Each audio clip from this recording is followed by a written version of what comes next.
Welcome back to No Nonsense Reviews and How-Tos. Today I'm going to show you how to convert multiple bin files into a single bin file using a simple program. Let's say you've got all these bin files here for this PS1 game and you want to convert them into a single bin. You want to go to this website that's in the description below and you want to download this file here, CD image 1.02.1 beta 5. Once you've downloaded it, just extract it, and once it's extracted, double click it to open it. Once it's opened, you want to find all those bin files that you have.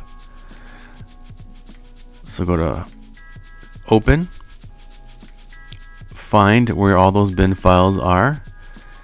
In my case, I have them in my downloads folder.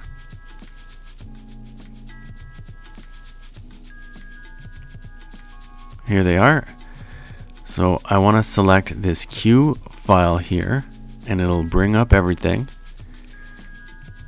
Once I've done that, you want to click on Save As. Click on that Q file again, hit Save, click Yes, and then leave everything the way it is, click OK. It'll take a few seconds depending on how many bin files you have. Click OK. And that's really it. It's done. So let's go back into that folder where all those bin files were. So here are the only two files that I need now. I can delete all these other ones. And that's pretty much it. Thanks for watching.